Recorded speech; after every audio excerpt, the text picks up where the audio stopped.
Halo pemirsa, selamat datang di acara Misteri Misteri Banyumas. Nah, kali ini saya bersama rekan saya akan membahas tentang tempat mistis dan banyaknya mitos yang ada di Banyumas. Nah, kali ini saya akan menguak dan mengulik tempat-tempat mistis tersebut. Nah, langsung saja, ini dia Nala. Halo semuanya. Apa kabarnya Mbak Nala? Baik, Mas Dito gimana? Alhamdulillah sehat. Iya. Langsung saja ya Mbak Nala. Ya. Oke, yang pertama yang akan kita bahas adalah cerita mistis pabrik gula Kalibagor yang terletak di tepi jalan utama Sokaraja Banyumas ini menyimpan banyak cerita mistis. Langsung aja ke Misteri Banyumas. Nah, gimana nih Mbak Nala? Oke, pabrik gula Kalibagor ini berlokasi di jalan utama Sokaraja Banyumas, Mas Dito. Nah, di pabrik gula Kalibagor ini di tepinya itu ada kompleks perumahan Belanda zaman penjajahan. Wah, udah lama banget ya tentunya. Pabrik gula Kalibagor ini sudah tidak beroperasi dari lama loh. Tepatnya dari tahun 1996. Kira-kira Mas Dito tahu nggak kapan berdirinya pabrik Kalibagor? Berapa ya? Nggak tahu loh. Nah, berdirinya pabrik Kalibagor ini dari tahun 1839. Wah, lama banget ya teman-teman.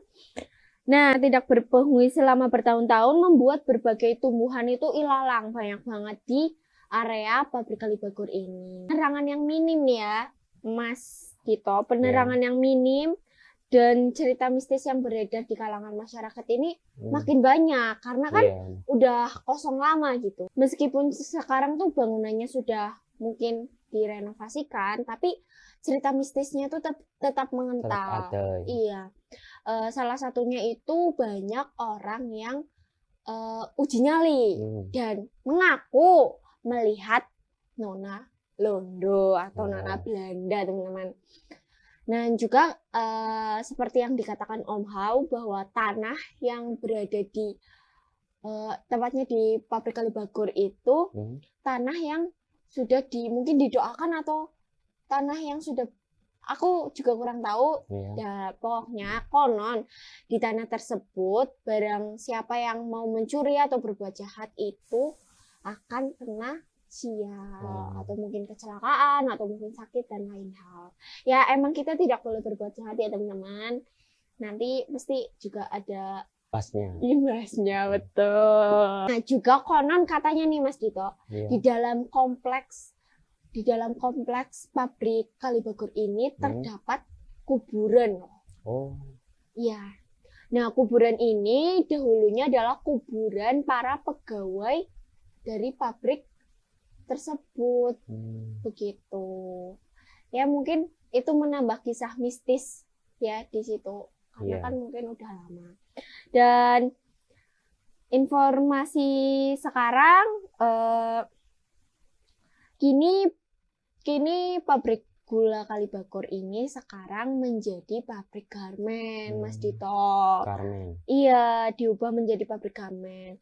Nah, tumbuhan yang berlalu lalang yang memenuhi pabrik itu sekarang sudah dibersihkan menjadi lapangan rumput, menjadi bersih lah intinya.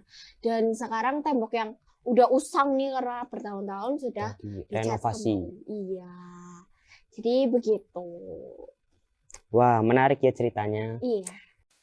Oke, kita lanjut ke cerita kedua, yaitu asal-usul makam Raga Semangsang.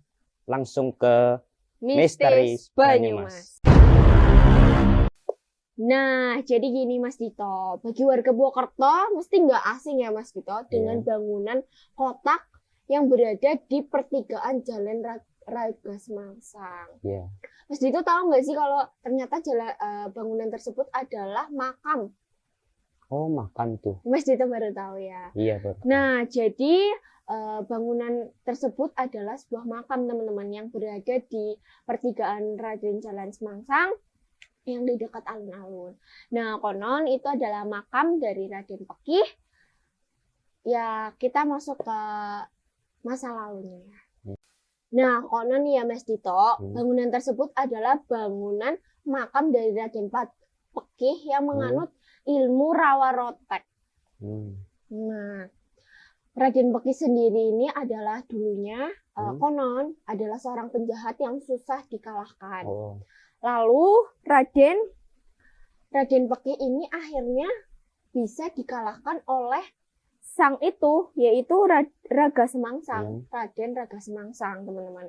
Nah, Raden Raga Semangsang ini telah mengalahkan Raden Pekih itu berkali-kali, tapi beliau ini susah mati gara-gara ilmu tersebut. Dengan cara apa itu? Itu Saya baca ya, itu kalau nggak salah itu ya sudah dicabik-cabik atau apa, tapi beliau ini tetap kekar karena beliau ini menganut ilmu rotek. Akhirnya Raden Pekih ini bisa dikalahkan oleh Raden Raga Semangsang ini ketika beliau ini memisahkan antara kepala sama badannya. Jadi beliau ini mencabik-cabik dan memisah antara kepala dan badannya.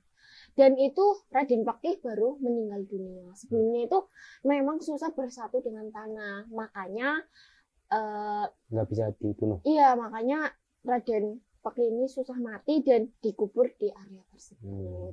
Dan konon badannya itu dipisah antara tugu dan bangunan bawah. Oh iya, pas saya kemarin ke alun-alun Purwokerto, saya juga lihat itu bangunan yang ada di tengah pernikahan yang ada pintu kecilnya. Saya kira itu bukan kuburan. Oh, iya betul teman-teman. Jadi di bangunan tersebut itu ada pintu kecil. Di situ itu tempat untuk orang berziarah makam. Di situ banyak orang juga yang menaruh dupa, sesajen atau yang lain-lain gitu untuk berdoa dan berziarah kepada almarhum. Tapi tidak dilakukan oleh masyarakat Purwokerto atau masyarakat daerah sekitar. Biasanya dilakukan oleh orang-orang jauh seperti orang Tasikmalaya, Surabaya atau warga-warga Tionghoa yang menganut ajaran Tionghoa. Nah, kita sudah di penghujung acara nih, Mbak Nala. Iya. Seru sekali ya cerita-cerita kita. Iya. Oke, saya mengucapkan terima kasih beserta kru-kru yang ada.